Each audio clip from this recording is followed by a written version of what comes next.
이스라엘 온 집이 십자가에 못 박은 이 예수를 하나님이 주와 그리스도가 되게 하셨느니라 하는 요지의 복음 강서를 듣고서 두렵고 떨리는 마음으로 살 길을 묻는 동족에게 사도는 회개하고 각각 예수 그리스도의 이름으로 세례를 받으라 권합니다. 이처럼 회개와 세례는 붙어 있고 함께 갑니다. 마음의 회개와 외적이고 공적인 세례가 함께 가는 것입니다. 그래 이름도 회개의 세례입니다. 마음으로 참되게 회개하고 주님께 돌아오려는 사람은 반드시 그 사실을 공개적으로 밝히고 공적으로 세례를 받는 것입니다. 이건 믿음도 마찬가지입니다. 즉 마음속으로 믿는 그 마음속의 믿음은, 내적인 믿음은 반드시 입으로 외적으로 고백되어야 합니다. 이 두 가지, 마음의 믿음과 외적인 고백, 이 두 가지가 합쳐진 것이 신앙 고백 아니겠습니까? 마음으로 믿는 믿음을 입으로 고백하는 것, 그것이 곧 믿음의 고백, 신앙 고백입니다. 하나님의 말씀이 이것을 명백히 가르칩니다. 로마서 10장 9절 10절 말씀이 그것 아닙니까? 내가 만일 내 입이 먼저 나오지 않습니까? 내 입으로 예수를 주로 시인하며 또 하나님께서 그를 죽은 자 가운데서 살리신 것을 내 마음, 이번에는 마음이 나오잖아요. 내 마음에 믿으면 구원을 얻으리니, 이게 9절인데요 10절에 가면 사람이 마음으로 믿어 의에 이르고 입으로 시인하여 구원에 이르느니라 합니다. 9절에서는 마음과 입과 마음을 붙여 말하고 10절에서는 마음과 입 순서를 바꾸어서 입, 마음, 입 이런 식으로 마음과 입을 두 절 다 붙여서 말합니다. 마음과 입 둘 다 필요하다고요. 그러니까 참되게 믿는 마음이 없이 입으로만 하는 고백, 입으로만 하는 신앙 고백은 물론 헛것입니다. 소용이 없겠습니다. 그러나 반대로 마음으로는 주님을 믿는다 하면서 공적으로 고백은 안 한다면은 그 마음은 아직 정해지지 않은 마음입니다. 성경 말씀은 그런 마음 상태를 가리켜서 두 마음을 품은 것이라고 말씀하기도 하고 정함이 없는, 정해지지 않는 마음이라고 말씀하기도 합니다. 즉 믿는 마음 절반, 안 믿는 마음 절반, 믿음과 불신이 섞여 있는 마음이고요, 한 발은 주님께 두고 다른 한 발은 이 세상에 걸치고 있는 그런 상태라 말할 수 있습니다. 이런 사람은 무엇이든지 주께 얻기를 생각하지 말라 하십니다. 두 마음을 품어 모든 일에 정함이 결정되는 그 결정이 없는 자로다 하십니다. 야고보서 1장 7절 8절 말씀입니다.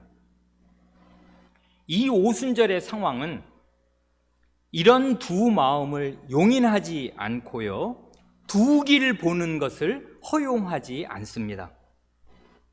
복음이 부인할 수 없이 명확하게 선언되었고요, 그 복음을 제대로 들은 사람들은 마음에 찔림을 받았습니다. 그러면 이제 자기 입장을 양당 간에 정해야 하는 것입니다. 즉 자기 죄를 회개하고 그 나사렛 예수 그리스도의 이름으로 세례를 받아서 신약의 교회, 곧 새 언약의 교회, 예수 그리스도의 교회의 일원이 될 것인가, 아니면 여전히 구약 유대교의 신자로 남아서 대제사장과 바리새인이 지배하는 그 사회의 일원으로 그대로 남아있을 것인가? 입장을 정해야 하는 것입니다. 그때만이 아니고요, 언제나 복음이 바르게 선언될 때마다 우리 앞에는 양자택일의 갈림길이 놓이게 됩니다. 자기 마음을 정하고 자기 태도를 정하고 그 태도를 가시적으로, 공적으로, 외적으로 드러내야 하는 것입니다. 이렇게 회개하고 예수 그리스도의 이름으로 세례를 받는 사람들에게는 모든 죄를 용서받고 성신을 선물로 받을 것이 약속됩니다. 그런데 아쉽게도 이건 어쩔 수 없는 일이기도 한데요, 교회에 오래 다니다 보면 이런 말들, 죄사함이라든지 성신을 받는다 하는 이런 말들에 익숙해져서 사죄와 성신을 받는 것이 당연한 일인 것처럼 생각될 수가 있습니다. 그러나 이 두 가지는 죄인으로서는 본래 기대하려야 기대할 수 없는 것입니다. 왜냐하면 남의 아들을 고의로 죽여놓고서 그 살인자 범인이 자기 죄를 인정하고 뉘우친다고 한들 어떻게 그 큰 죄를 용서받을 수 있겠습니까? 아들을 잃은 아버지가 그 살인범을 용서해 주는 것이 당연한 일이겠습니까? 그럴 수가 없습니다. 그러나 하나님께서는 자신의 친아드님을 모욕하고 살해한 죄인이라고 하여도 그 죄를 진심으로 뉘우치고 하나님께 돌아와서 자기가 살해한 그 예수를 그리스도로 인정하고 예수 그리스도의 이름으로 세례를 받으면, 즉 회개하고서 예수 그리스도를 주와 구주로 모시고 살겠다고 공적으로 서약하면 그의 모든 죄를 묻지 않으시고 다 용서해 주시겠다 약속하십니다.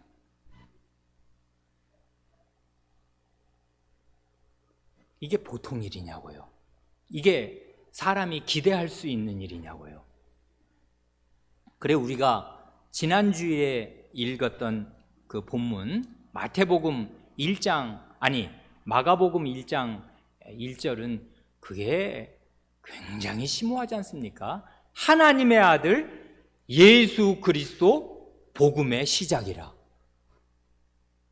그런데 그 예수 그리스도의 복음이 어떻게 시작하냐면요, 이렇게 시작합니다. 1장 4절을 보면 세례 요한이 이르러 광야에서 죄 사함을 받게 하는 회개의 세례를 전파하니, 이 오순절에 일어난 그 중요한 일들, 회개하고 세례를 받으라, 그러면 죄 사함과 성신을 주시리라 하는 그 내용이 마가복음 1장에 다 들어있단 말입니다. 이름조차 죄 사함을 얻게 하는 회개의 세례입니다. 회개한 사람은 세례를 받는데 그 회개의 세례를 받으면 죄 사함을 약속한다고요. 이렇게 죄 사함을 받게 하는 회개의 세례가 요한의 세례로 시작되었고, 이것이 예수 그리스도 복음의 시작이었는데, 이 복음의 시작이 이 오순절 날의 세례로 열매를 맺는 것입니다. 그런데 요한의 세례에서 빠진 것이, 자기 세례는 어디까지인가를 요한이 말씀한 게 있거든요. 나는 물로 세례를 주거니와 내 뒤에 오시는 분은 성신으로 세례를 주신다. 그 말을 하면서 자기는 이게 시작일 뿐임을 말하면서 죄사함을 받게 하는 회개의 세례를 전파하였는데, 이제 요한이 말한 그 성신의 세례를 이제 하나님께서, 승천하신 예수 그리스도께서 베푸시는 것입니다. 그러니 이날 베드로 사도의 입에서 이런 사죄의 약속을 들었을 때 50일 전에 나사렛 예수를 죽인 유대 군중으로서는 이 말이 믿을 수 없을 만큼 기쁜 소식이요, 과연 구원의 복음이 되었을 것입니다. 그러나 그때 그 사람들뿐만 아니라 복음은 모든 시대 모든 사람에게 기쁜 소식이요, 복된 소식입니다. 왜냐하면 우리 모든 사람의 죄는 결국 하나님의 아드님을 죽인 그 죄로 귀결되기에 그렇습니다. 회개하고 세례를 받은 사람들에게 하나님께서는 이런 죄 용서와 함께 성신을 선물로 주시겠다고 약속하십니다. 이 약속, 성신을 주시겠다는 이 약속도 죄인으로서는 본래 도무지 기대할 수 없는 것입니다. 성도 여러분은 성신을 선물로 받는다 하는 이 약속의 무게와 중요성을 감지하십니까? 2달 전쯤에 주일 아침에 신약시대의 이 첫 오순절에 성신께서 강림하신 일의 의미를 4가지로 요약해서 말씀드린 일이 있습니다. 첫째로, 성신께서는 신약의 교회를 구성하는 전 회중 한 사람의 예외도 없이 각 사람에게, 교인 각 사람에게 모두 임하셨다 하는 것. 둘째로, 성신께서 오심으로써 역사 대대로 감추어져 왔던 성삼위일체, 하나님께서 삼위로 계신다는 그 진리가 환히 계시되었다는 것. 셋째로, 이렇게 됨으로써 인류의 역사는 드디어 마지막 구원이 활짝 꼽히는 그 종말의 시기에 진입하게 되었다는 것. 마지막 넷째로, 이런 성신님을 교회에 가득 부어주신 분은 다름 아닌 높아지신 예수 그리스도 그분이시라는 사실 말씀드렸습니다. 이건 주로 성신 강림의 역사적인 의의, 그러니까 인류 역사에서 이날 신약의 첫 오순절에 성신이 강림하신 그 의의가 뭔가, 그 중대성이 뭔가를 주로 역사적인 의의를 말씀드린 것이고요. 이제 성신을 선물로 받는 우리의 입장에서 볼 때 성신을 받는다는 게 정확히 뭘 뜻하는 것입니까? 그걸 크게 3가지로 정리해서 간단히 말씀드리겠습니다. 첫째로, 성신은 하나님 아버지의 신이신 동시에 아드님의 신이시고 예수 그리스도의 영, 예수의 영, 예수 그리스도의 신이십니다. 이게 뭘 뜻하는가 하면 성신님이 아버지의 신이시고 아드님의 신이시기에 아버지의 신을 받으면 아버지 하나님도 함께 받는 것이고요, 아드님의 신을 받으면 아드님도 함께 받는 것입니다. 그러니 성신을 받는다는 것은 문자 그대로 성부, 성자, 성신, 성삼위일체 하나님 전부를 받는 것을 뜻합니다. 여기 사도행전 2장 33절이 그것을 암시적으로 그러나 충분하게 가르쳐주지 않습니까?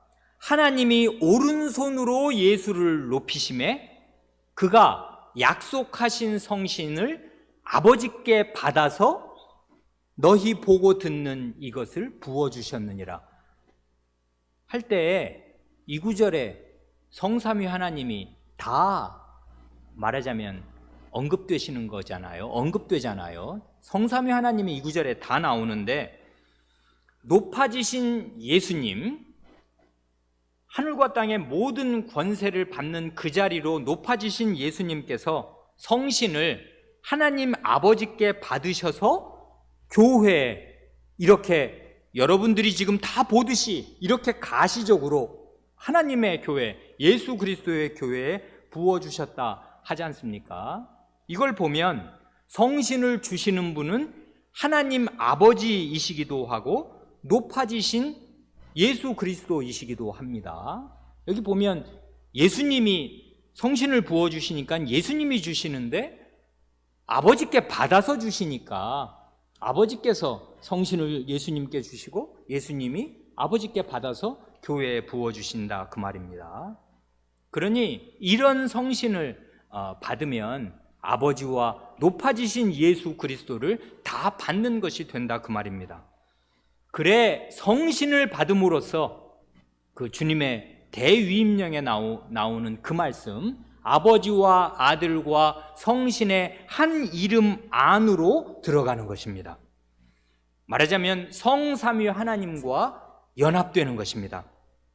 그 성삼위 하나님, 아버지와 아들과 성신의 그 트라이앵글 속으로 그 삼각형, 그 세 위격의 강고한 연대 안으로, 그 성체 안으로 진입하게 되는 것이다 그것입니다. 이건 우리 주님께서 잡히시던 밤에 드리신 그 대제사장으로서의 기도, 그 기도의 성취이기도 하고요, 다 아시는 대로 승천하시면서 주신 주님의 대위임령의 성취이기도 합니다. 이게 불과 2달이 안 된 50일 혹은 열흘도 안 된 때의 일들이라 그 말입니다. 주님께서 그 요한복음 17장은 주님께서 잡히시던 그 밤에 대제사장으로서 오고 올 만대의 교회, 주님께서 다시 오실 때까지의 이 역사의 고난찬 가도를 걸어갈 주님의 교회를 내다보시면서 대제사장으로 드리신 장엄한 기도 아닙니까? 그 기도 가운데 그 주님께서 이렇게 하나님 아버지께 기도드리신 일이 있습니다. 요한복음 17장 21절 말씀은 이렇습니다. 아버지께서 내 안에, 내가 아버지 안에 있는 것 같이 저희도 다 하나가 되어 우리 안에 있게 하시옵소서 하고 주님께서 기도하신단 말입니다. 이건 놀랍지 않습니까? 아버지께서 예수님 안에, 아드님 안에, 그리고 아드님이 아버지 안에 계신 것처럼, 그러니까 그 성부 하나님과 성자 하나님, 성부 하나님과 예수 그리스도의 그 연합과 일체라는 것은 이건 말할 수 없는 거지 않습니까? 누가 그 가운데 틈이 파며 누가 그 사이를 떼어놓을 수 있으며 그 두 분 사이에 오고 가는 사랑과 일치, 연합, 조화, 이건 이루 말할 수 없는 것인데요, 주님의 기도는 놀랍지 않습니까? 아버지께서 내 안에, 내가 아버지 안에 있는 것과 똑같이 내가 피 뿌려 구원할 저희들도 다 하나가 되어 우리는 누굴 말하는 것입니까? 아버지와 아들이라고요. 연합과 연대, 강고한 일체를 이루신 그 아버지와 아들 안에 있게 하여 주십시오 하고 주님께서 기도하셨는데, 이 기도는 말뿐인 기도가 아니고 반드시 성취될 기도였는데 어떻게 성취되냐 하면 성신이 오신단 말입니다. 아버지의 신이시요 아드님의 신이신 성신이 오셔서 우리 안에 계시게 함으로써 우리는 삼위 하나님 안에 있게 되는 것입니다. 이건 평생 숙고하여도 그 신비와 그 장엄함과 그 놀라운 혜택을 이루 다 헤아릴 수 없을 가장 복된 복 중의 복일 것입니다. 우리가 삼위 하나님의 그 트라이앵글 안으로 들어간다는 것, 삼위 하나님 안에 있게 된다는 것, 성신이 오심으로써 그렇게 되는 것입니다. 이걸 다른 식으로 훨씬 더 이해가 잘 되게 표현할 수 있습니다. 둘째로, 성신은 로마서 8장 15절이 알려주시는 대로 이름조차 양자의 영, 양자가 되게 하여 주시는 입양의 영입니다. 양자의 영이라고요. 하나님의 양자, 하나님의 아들, 딸들이 되게 하여 주시는 신이십니다. 그래, 참되게 회개하고 세례를 받는 사람들에게 성신을 주시는데 그 성신을 받음으로써 하나님의 양자, 하나님의 아들, 딸들이 되는 것입니다. 그래, 이게 양자의 영이라는 말씀이 나오는 로마서 8장 15절 바로 다음 절이 뭐냐면 8장 16절이 성신이 친히 우리가 하나님의 자녀인 것을 증거하신다 합니다. 너 하나님의 아들 아니야, 너 하나님의 딸 아니야 하고 양자의 영이시니까 내가 바로 그 일하는 신인데 그 일을 내가 부족하게 하거나 못하거나 실패할 수 있는가? 그럴 리가 하면서 우리의 신분이 무언지를 성신께서 친히 증거하신다 하십니다. 성신이 친히 우리가 하나님의 자녀인 것을 증거하신다 합니다. 그래, 사람이라면 누구나 한번 이 땅에 부모님의 아들, 딸로 태어나는 것이지만 그런 사람, 그런 걸로 끝나고 죽고 멸망하는 사람이 있는 반면에 한 번 부모의 자녀로 이 땅에서 태어난 뒤에 성신으로 말미암아 하늘의 하나님의 자녀로 거듭 두 번째로 태어나는 사람들이 있는데 그 하나님의 자식이 되면 그 놀라운 신분에 따라오는 놀라운 은혜들을 받게 됩니다. 이건 꼽자면 밤을 새야 될 것인데요, 대표적인 것 4가지만을 아주 간단하게 말씀드리고 싶습니다. 성신으로 말미암아 하나님의 아들, 딸, 양자의 영으로 말미암아 하나님의 양자가 되면 무슨 혜택을 받게 되는가? 첫째로, 자식은 부모의 보호와 양육을 당연히 받는 것이고 당연히 기대할 수 있는 것이지 않습니까?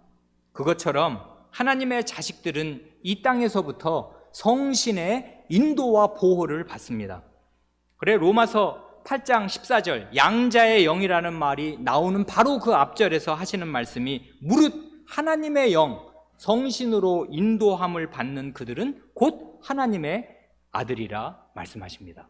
하나님의 아들의 특권이 뭐냐면 하나님의 신, 성신의 인도를 받는 거라고요. 그 인도는 당연히 보호를 포함하는 거라고요. 부모가 자기 자녀를 어떻게 그 어린 자녀를 24시간 살뜰하게 보살피며 열이 펄펄 나면은 잠을 자지 못하고 그 아이를 자기 눈동자처럼 지키는가? 이런 보호와 인도를 하나님께서 자기 자녀에게 성신으로 제공하십니다. 둘째로, 자식은 남들은 나눌 수 없는 친밀한 대화를 부모님과 나눌 수도 있고요, 때때로 부모님의 도움을 요청할 수도 있지 않습니까? 우리 자식들이, 어린 자식들이 늘 하는 게 그거잖아요. 뭐 해주세요, 뭐 해주세요. 자기 어려움이 있을 때마다 딴 사람한테는 눈치가 있어서 못하는데 부모에게는 요구한단 말입니다. 자식이니까. 마찬가지로 하나님의 자녀들은 성신을 힘입어서 하나님을 아빠 아버지로 부르면서 마음의 요청을 기도로 아뢰입니다. 하늘 아버지께서는 그런 자녀의 호소를 귀 기울여 들어주시는데 기도를 들으시는 결정적인 이유는 뭔가 하면 성신 하나님께서 자녀들의 속에서, 자녀들 안에서 친히 말할 수 없는 탄식으로 간곡하게 간구하시기 때문입니다. 로마서 8장 26절이 그걸 명백하게 가르쳐주는 것 아니에요? 오직 성신이 말할 수 없는 탄식으로 우리를 위하여, 그때 우리는 누구입니까? 회개하고 세례를 받아 성신을 선물로 받은 사람 아닙니까? 우리를 위하여 친히 간구하시느니라 하시고, 바로 그 다음 절에는 성신이 하나님의 뜻대로 성도를 위하여 간구하심이니라. 성신의 간절한 기도를, 그 기도의 목적지를 말하자면 누구 때문에 그렇게 기도하시는가를 2번이나 말합니다. 로마서 8장 26절에서는 우리를 위하여, 27절에서는 성도를 위하여, 간구하신다, 성신님께서. 그러니 그럴 리도 없겠지만 하나님께서 우리의 때 묻은 기도를 안 들어주실지는 몰라도 우리 안에서 말할 수 없는 탄식으로 우리를 위하여, 성도를 위하여 기도하시는 성신님의 기도는 결코 외면하실 수 없을 것입니다. 그러니 우리의 기도가, 부족한 기도가 성신님의 그 말할 수 없는 탄식 속에 포함되어서 늘 하나님 앞에 올라가게 됩니다. 그럼으로써 자녀의 호소가 아버지의 귀를 늘 울리게 됩니다. 이게 성신을 받은 혜택이요, 보람이 아닐 수가 없습니다. 셋째로, 자식은 부모님의 재산을 유산으로 물려받듯이 하나님의 자녀들은 성신으로 말미암아 하나님의 나라를 물려받습니다. 그래, 이 성신의 은혜를 말하는 그 문맥에서 지금 우리는 로마서 8장 14, 15, 16절이 전부 성신의 은혜를 말하는 중에 로마서 8장 14절은 성신의 은혜를 이런 방식으로도 소개합니다. 자녀이면 또한 후사, 상속자요, 곧 하나님의 상속자요, 그리스도와 함께한 상속자니.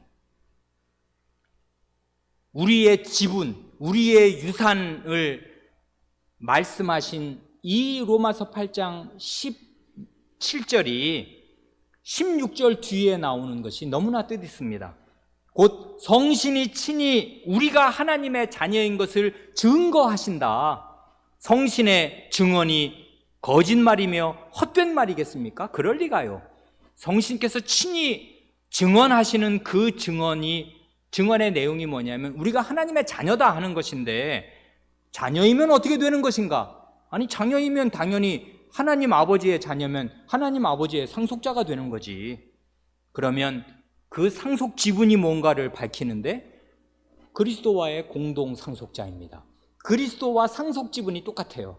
그러니까 승천하신 그리스도, 부활하신 그리스도가 지금 어떤 상태에 있는가를 곰곰이 묵상하는 것이 여러분의 은행 통장을 뚫어지게 쳐다보는 것과 똑같은 것입니다. 그리스도께서 지금 어떤 위치에 계시고 무엇을 하나님으로부터 받아 얻고 계시는가? 그리스도의 지분이 곧 여러분의 지분입니다. 그리스도와의 공동 상속자니까. 그러니 요즘에는 우리 사회가 너무나 전 세계적인 현상이기도 하면서 우리나라의 너무나 큰 병리적인 현상으로 빈부격차가 손댈 수 없을 만큼 나날이 벌어져서 갑자기 벼락 부자가 되기도 하고 벼락 거지라는 말이 요즘에 나돌아다니지 않습니까? 아니, 이럴 줄 알았으면 몇 년 전에 은행 빚을 그렇게 이자 쌀 때 얻어서 집을, 아파트를 사놓았을 걸. 아니, 2배, 3배로 뛰었으니 이걸 도대체 어떻게 하면 좋으냐 하고 집 없는 사람들은 어마어마한 상실감을 느끼고, 집 있는 사람은 좋아할지 모르지만 자식 결혼시킬 때 생각하면 앞날이 캄캄하지 않습니까? 무슨 아파트를 하나씩 얻어주겠냐는 말입니다. 그런데 여러분, 그건 이 땅에 속한 사람은 어쩔 수 없이 상대적인 우월감과 상대적인 박탈감에 평생 그 마음이 휘둘리면서 지낼 수밖에 없습니다. 그 사람의 마음 전체가 이 땅에 붙어 있으니까 이 땅에서 얻는 재물의 다과, 많고 적음으로 마음이 늘 요동칠 수밖에 없지 않습니까? 다 죽을 것입니다. 다 멸망할 것입니다. 단 한 푼도 가지고 가지 못할 것입니다. 그러나 여러분의 영원한 상속 지분이 무언가를 묵상하십시오. 그러면 이 땅에서 뭘 얻었든, 아파트가 10채든 아니면 한 채도 없든 마음에 동요하지 않을 것입니다. 마음의 근원적인 평안을 얻게 될 것입니다. 그리스도와의 공동 상속자라는 말이 무슨 말인가 생각하시고, 그리스도께서 하나님 앞에서 지금 뭘 누리고 계시는가를 묵상하십시오. 그것이 성신으로 말미암아 여러분의 지분이라고요. 자기의 유산 받을 액수도 모르고 자기의 통장 액수도 모르면서 매일 거지같이 전전긍긍하면서 불안 가운데 떠는 사람이 가장 미련하고 바보 같은 사람 아니겠습니까? 자기 재산이 뭔지도 모르는 사람. 마지막 넷째로, 성신께서는 예수 그리스도를 죽은 자들 가운데서 일으키신 부활의 능력입니다. 그래, 이건 성경에 그런 말이 명시적으로 없더라도 성신은 이름 붙이자면 부활의 영이시고 부활의 신이십니다. 그런 성신을 받은 사람들은 장차 죽은 자들 가운데에서 일으키심을 받아서 예수 그리스도와 똑같은 부활의 몸, 영원한 생명의 몸을 입게 됩니다. 이건 틀림이 없다고요. 왜 그러냐 하면 로마서 8장 11절 말씀이 확언하기에 그렇습니다.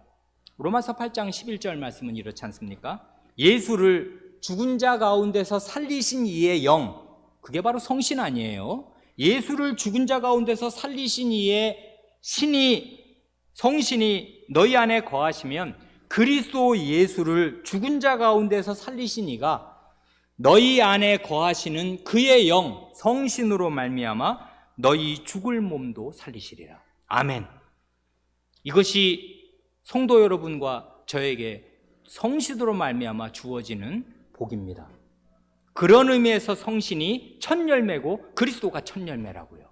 성신이 부활시키시는 일을 처음 시작하신, 예수 그리스도 안에서 처음 시작하신 첫 열매가 되시고 그 첫 열매의 수혜자로서 첫 열매로 맺히신 분이 예수 그리스도이십니다. 그래서 성신이 첫 열매요, 예수 그리스도가 첫 열매입니다.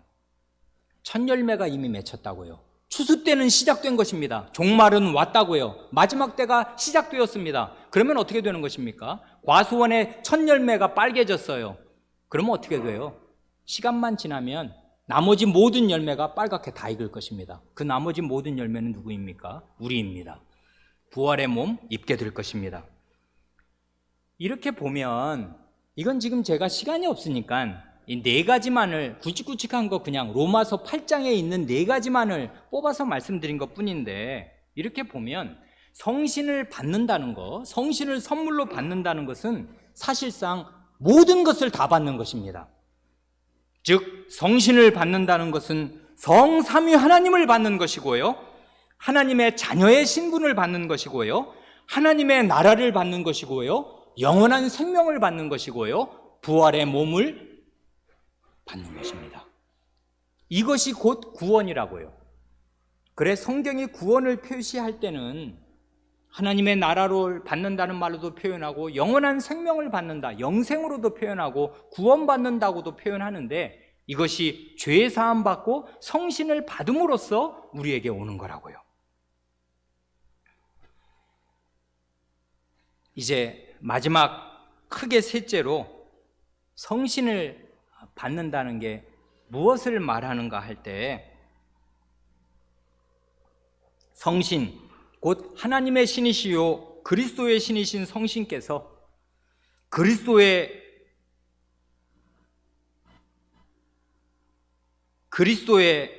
주권과 하나님의 은혜와 능력으로 보호하고 다스리시는 거룩한 공동체 안으로 들어와서 그 공동체의 일원이 되는 것, 이게 성신을 받는다는 말의 뜻입니다. 한마디로 성신을 받고 하나님의 교회, 예수 그리스도의 교회의 일원이 되는 것입니다. 성신과 교회가 딱 붙어 있다고요. 이 오순절 날에 된 일, 그 장면을 한번 마음속에 이렇게 그려보세요. 그러면 이게 아주 환연해질 것입니다. 환해질 것입니다. 신약의 첫 오순절이에요. 인류 역사상 처음으로 성신께서 한 공동체 전체에, 이런 일은 역사에 없었단 말입니다. 한 공동체 전체에 한 사람도 예외 없이 충만하게 임하셨습니다. 즉 120사람쯤 되는 사람들 전부가 그 당시에 최초의 신약 교회의 구성원이 된 사람들 모두가 한 사람의 예외도 없이 다 성신을 충만히 받았습니다. 성신으로 충만한 이 신약의 교회가 곧 구약의 이스라엘의 12지파를 대신하고 대체하는 새 이스라엘이 되었습니다.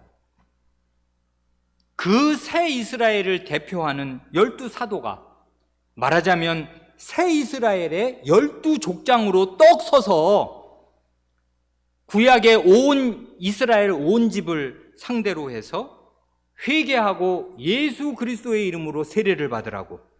그렇게 하면 사죄와 여러분이 지금 눈으로 가시적으로 보고 있는 이 성신의 충만함을 허락하여 주시리라고 지금 선포하는 것입니다. 그러니까요, 지금 이 설교를 듣고 있는 유대인들의 눈앞에는 성신을 충만히 받은 사람들로 구성된 새로운 공동체가 지금 있는 것입니다. 그렇게 이 사람들이 성신의 충만을 받아서 자기들의 언어, 생전 예루살렘에 와서 그 언어를 들으리라고는 꿈에도 생각하지 못했던 자기들의 그 외국어로, 자기들의 본토, 저기 메소포타미아 말, 저쪽에 있는 말, 그런 자기들이 그 나고 자란 그 말로 하나님을 찬송하는 희한한 장면을 지금 목격하니까 성신의 충만을 받은 그 희한한 공동체가 자기 눈앞에 있는 것이고요. 지금 자기들은 성신을 못 받은 사람들로서 선택의 갈림길에 서 있는 것입니다. 회개하고 세례를 받아서 예수 그리스도의 교회의 일원이 되어 구약 때부터 그렇게 중요하게 말씀하신 하나님의 신을 나도 받을 것인가? 아니면 계속 이름뿐인 구약의 이스라엘 백성으로 남아있을 것인가? 교회의 일원이, 신약 교회의 일원이 되지 않으면 자기는 여전히 이스라엘 사람이라 하나님의 백성이라고 생각하겠지만은 천만의 말씀이고요, 하나님을 아버지로 모실 수 있는 길은 없는 것이고, 도리어 살해당한 아들의 원수를 갚으려는 아버지의 핏발선 눈길을 마주하게 될 것입니다. 하나님 하나님하고 100번을 구약성경 모세오경을 줄줄 외면서 하나님을 불러봐야 내 아들을 죽인 그 핏값을 내놔라 이 원수놈들아 하시는 그 아버지의 두려운 진노의 눈길을 마주대야 할 뿐이라고요. 그러니까요, 성신을 받는 것과 그리스도의 교회의 일원이 되는 것은 때려야 뗄 수 없이 하나로 딱 붙어 있는 것이고요, 교회에 속할 때 교회 안에서 앞에서 말한 모든 것들을 실제로 받아 누리기 시작하는 것입니다. 그리스도의 교회에 속해 있지 않으면 그 모든 좋은 것들, 앞에서 말씀드린 모든 좋은 것들이 뜬구름처럼 막연하기만 할 것입니다. 예를 들어 성신을 받아서 하나님의 자녀의 신분을 얻는다고 할 때 함께 하나님의 자녀가 된 형제 자매들이 없이 어떻게 하나님의 거룩한 가정에 들어왔다는 실감을 얻을 수가 있단 말입니까? 하나님이 무남동료 외동딸 외아들만을 두셔서 맨날 고아원 가듯이 그 아이 하나하나를 무인도에서 따로 만나주시는 것입니까? 그런 아버지 없는 것입니다. 또한 성신으로 말미암아서 하나님 나라 백성이 되고 하나님 나라의 시민권을 얻는다고 할 때 그 하나님 나라에 다른 백성이 없이 나 혼자만 있다면 하나님 나라는 무인도와 다를 것이 없을 것입니다. 하나님의 나라는 하나님의 백성으로 가득한 나라라고요. 그러니 이걸 교회 안에서 경험하지 못하면서 나는 하나님 나라에 들어갔네? 그건 추상입니다. 공허한 추상. 또한 성신으로 말미암아 영원한 생명을 얻는다고 할 때 그 영원한 생명은 그리스도의 교회, 곧 음부의 권세, 죽음의 권세가 이기지 못하는 교회 안에서 얻는 것 아니에요. 영생의 반대는 영원한 멸망과 죽음인데 내가 그 영원한 멸망과 죽음의 권세가 침해하지 못하는 교회를 세우리라 하시는 그 교회 안에 들어오지 않고서 얻는 영원한 생명이란 그게 있는 것입니까? 없습니다. 그런 영원한 생명. 그러니 영원한 생명은 교회 안에서 영생의 근원이요 영생 자체이신 하나님을 찬송하고 예배드리면서 조금씩 맛보아 가다가 그리스도께서 다시 오시는 날에 온전히 맛보는 그것입니다. 그래 이 성신 선물로 받는다는 말이 어떤 지금 사회 배경에서 무엇을 전제로 하면서 말씀하시는 것인가를 잘 생각하면 성신과 교회는 떼려야 뗄 수가 없다고요. 성신과 하나님의 나라를 뗄 수가 없고 성신과 영원한 생명을 뗄 수가 없는데, 이 모든 것은 교회 안에서 실체적으로 누리고 경험해 가는 것입니다. 그래, 성신과 교회의 밀접한 관계를 생각하면 저는 개인적으로 한 40년 전쯤에 고등학생 때인지, 하도 옛날이라 고등학생 때인지 대학생 때인지 잘 기억도 안 나는데요, 그때 수양회에서 들었던 이런 질문이 생각납니다. 그때 수양회 강사였던 분이 이런 질문을 했습니다. 그 질문이 40년쯤 지난 지금에도 잊혀지지 않습니다. 이렇게 물었습니다. 여러분, 성신을 교회에 주시는 것입니까? 신자 개인에게 주시는 것입니까?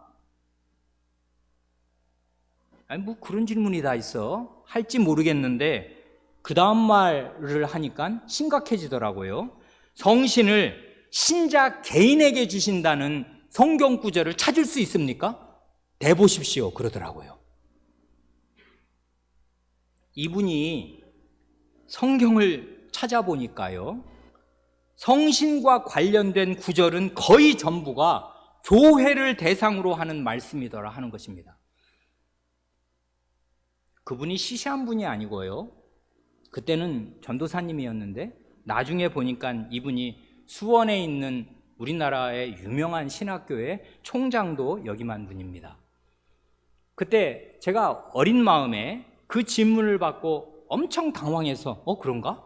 그때 그분의 요지는 뭐였냐 하면, 여러분, 성령 하나님을 받아야 되는데 성령 하나님을 개개인에게 주신다는 그런 명시적인 하나님의 말씀이 근거가 성경에 있냐? 있으면 한번 내봐라 그런단 말입니다. 정말 그런 게 있나? 성경 말씀 여러분 한번 있으면 한번 말씀해 보십시오. 없지도 않습니다. 로마서 8장 9절을 보면 누구든지 그리스도의 영이 없으면 그리스도의 사람이 아니라 하신다는 말씀입니다.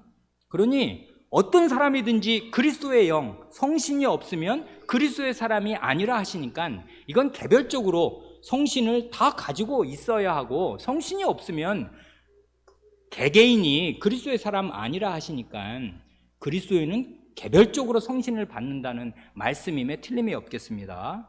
그런데요, 그때 그분의 그 질문의 요체는 뭐냐 하면, 그때는 개개인이 중요한 때라, 아니 개인이 성신을 받아야 되겠는데, 그걸 확신할 수 있어야겠는데 성경에서 그런 근거를 찾기가 쉽냐? 없더라 거의. 이 얘기를 한 것인데요, 그 질문을 거꾸로 이해하면 훨씬 좋습니다. 어떻게 해요? 그분이 확신을 얻고 싶어서 그렇게 찾고 싶어 했던 성신을 개인에게 주신다는 말씀이 왜 이렇게 성경에 잘 안 나오나? 성신이 언급되는 모든 구절들은 다 교회 배경에서 주어지거든요. 그때 그분은 그 없는 구절을 찾아내려고 애를 썼지만, 그렇게 성경 말씀이 성신을 언급할 때마다 개인을 언급하는 게 아니라 교회를 언급한다는 사실이 100배는 더 중요한 것입니다.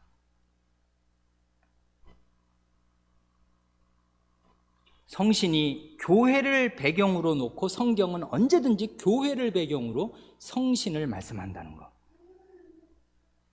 이게 성경 말씀 99%의 그 주안점이라고요. 근데 요즘 사람들이 그렇게 생각하냐고요. 성신 그러면 전부 다 개별적으로 나 개인 1대1로 하나님을 상대하려고 한단 말입니다. 어림없는 생각이라고요. 성경적이지 않은 생각이라고요. 99%를 떠나서 1%의 바늘구멍으로 무슨 위안을 얻으려고 하는 생각이란 말입니다. 성경을 전체로 읽지 못하고 자기 개인에게 맞춰서 바늘구멍 같은 데로 성경을 보는 거예요. 그러면 성경이 결코 똑바로 보이지 않을 것입니다. 찾아보세요. 거의 없다고요. 그래서 성신은 교회와 붙어 있어요. 교회 안에서 성신을 경험하는 것입니다. 그렇다고 이게 개별적인 성신이 개별적으로 신자와 함께하지 않는다든지 신자 안에 계시지 않는다든지 하는 말씀이 아닙니다. 그러나 교회 안에서 성신의 인도를 받아가는 것입니다. 교회란 무엇인가를 우리는 지금 생각하고 있는데요, 교회는 성신을 받은 사람들이 들어오는 곳이고요, 성신의 말씀을 들으면서 성신의 인도를 함께 받아가는 그리스도의 양무리, 이게 교회라고요. 그러니까 교회를 떠나서 성신의 인도를 구하려고 하든지, 교회를 떠나서 하나님의 그 인도를, 교회가 지금 어디로 가는가? 하나님의 교회, 그리스도께서 세우시고 성신께서 다스리시는 교회가 지금 이 물줄기가 어디로 가는가를 예의주시하면서 그 물줄기 속에 자기 몸을 담그고 그 물줄기와 함께 하나님의 인도를 받아가는 길에는 관심이 없으면서 성신의 인도, 하나님의 인도를 간곡히 받고자 한다면, 그렇게 하기보다는 차라리 바닷물에서 마실 물을 구하는 것이 훨씬 더 쉬울 것입니다. 영원히 찾지 못할 것이에요. 그런 사람이 구하는 하나님의 인도라는 것은 허구라고요. 그리고 뭐가 자기 일이 잘 되면 하나님의 인도를 받았다 하는데 다 헛된 것입니다. 하나님의 인도는 무슨 하나님의 인도이겠습니까? 그런 것은 하나님의 인도 아니라고요. 하나님의 인도는 하나님이 역사 가도에서 인도해 가시는 이 교회 안에서, 교회 안에 속하는 양무리 안에서 함께 받는 것이라고요. 목자가 어디 개개인의 양들을 이 양 인도하고 이 양 인도하고 이 양 인도하고 그런 목자 보셨습니까? 목자는 개별 양들을 양무리 안으로 들어오게 해서 양떼를 인도해 가신다고요. 그러니 그 양무리 밖에 있으면 그게 길 잃어버린 양이라고요. 그 양이 구하고 찾아야 할 인도는 딱 하나밖에 없어요. 목자가 다스리시는 양무리 안으로 들어오는 것입니다. 그게 유일한 그 사람에게 해당되는 하나님의 인도예요. 그리고 나서 양무리 안으로 들어오고 나면 그 성신의 인도가 양무리와 함께 내게 임하는 것입니다. 양무리 안에서. 그래서 이 교회를 떠나서든지 교회를 약화시키면서 하나님의 인도와 성신의 인도를 구하는 생각은 망상입니다. 오늘은 여기까지 말씀드렸습니다. 함께 기도하시겠습니다.